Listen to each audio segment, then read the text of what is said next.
श्री शिवाय नमस्तुभ्यं। दोस्तों, जैसा कि आप सब जानते हो 4 मार्च को है सोमवार की अष्टमी तिथि, जो कि फागुन के महीने में पड़ रही है। फागुन के महीने में सोमवार की अष्टमी तिथि का पड़ना बहुत ही खास और विशेष माना जाता है। और दोस्तों, यह महाशिवरात्रि से पहले पड़ रही है सोमवार की अष्टमी तिथि। महाशिवरात्रि जो है 8 मार्च की है और सोमवार की अष्टमी जो है 4 मार्च की है।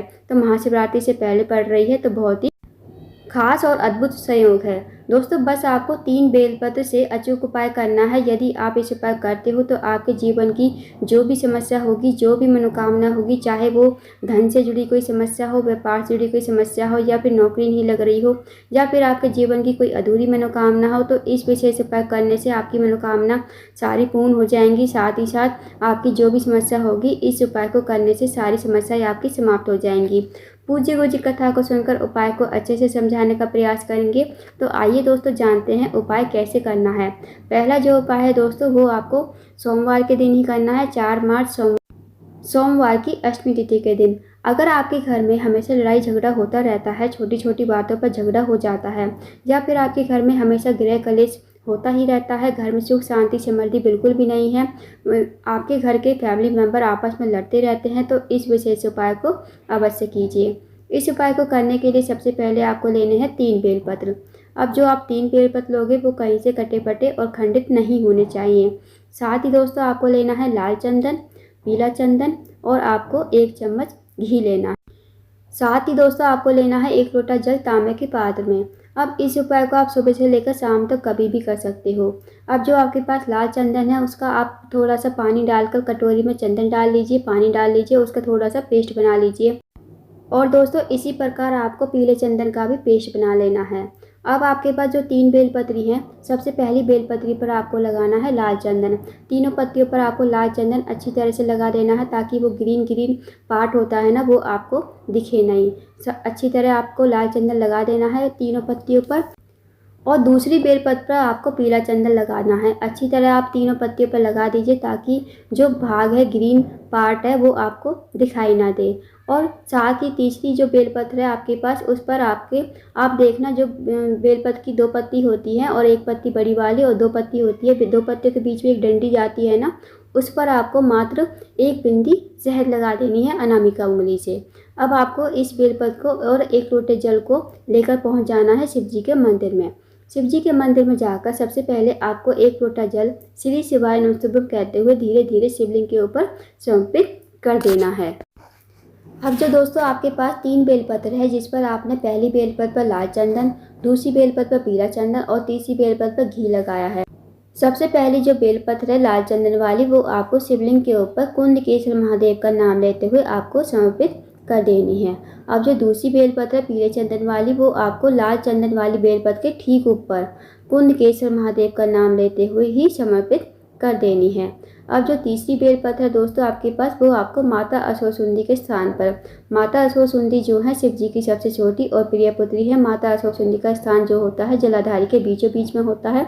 तो आपको तीसरी बेलपत्र माता असुरसुंदी के स्थान पर समर्पित कर देनी है कुंदकेश्वर महादेव का नाम लेते हुए। फिर आपको माता असुरसुंदी से और महादेव से प्रार्थना करनी है कि हमारे घर में लड़ाई झगड़ा होता रहता है, छोटी छोटी बातों पर झगड़ा हो जाता है, आप कुछ ऐसी कृपा करें कि हमारे घर में सुख शांति समृद्धि बनी रहे।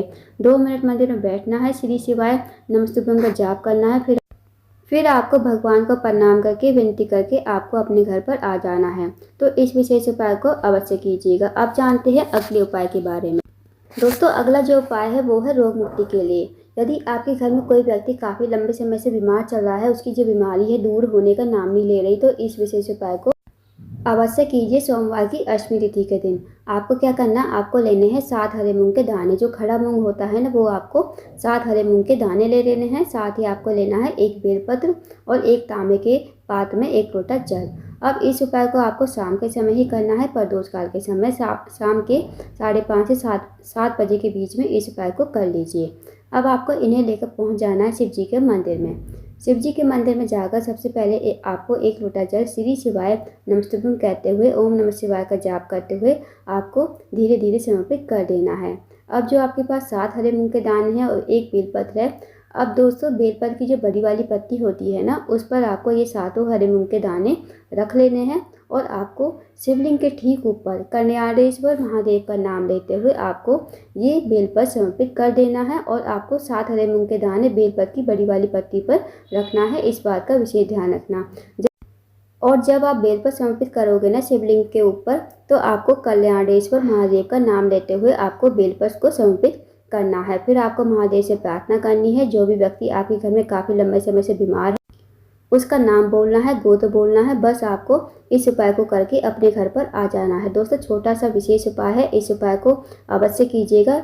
इस उपाय को करने से जो भी व्यक्ति आपके घर में बीमार पड़ा है उसकी बीमारी ठीक हो जाएगी। धीरे धीरे वो व्यक्ति रोग मुक्त हो जाएगा। तो इस विशेष उपाय को सोमवार की अष्टमी तिथि के दिन अवश्य कीजिए। अब जानते हैं दोस्तों अगले उपाय के बारे में।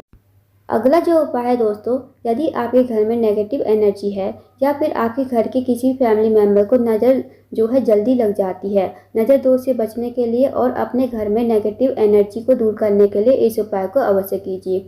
इस उपाय को करने के लिए आपको लेना है 1 चम्मच शहद, साथ ही आपको लेना है 1 लोटा जल तांबे के पात्र में।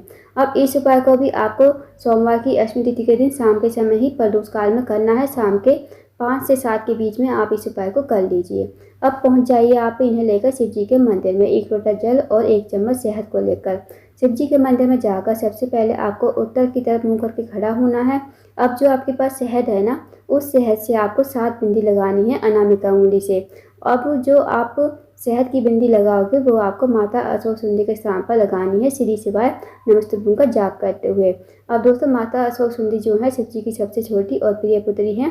माता अशोक सुंदरी का स्थान जलाधारी के बीचों बीच में होता है, तो वहाँ पर आपको बिंदी 7 लगा देनी है। 7 बार आपको श्री शिवाय नमस्तुभ्यं का जाप करते रहना है। फिर आपके पास जो 1 लोटा जल है वो आपको शिवलिंग के ऊपर धीरे धीरे समर्पित कर देना है। फिर आपको जो जल जलाधारी से नीचे गिरेगा, थोड़ा सा जल आपको लोटे में ही अपने घर पर लेकर आना है। इस जल को घर पर लाकर सबसे पहले आपको अपने घर के मेन गेट पर छिड़क देना है कुंदकेश्वर महादेव का नाम लेते हुए। दोस्तों आपको छिड़कना है कुंदकेश्वर महादेव का नाम लेते हुए।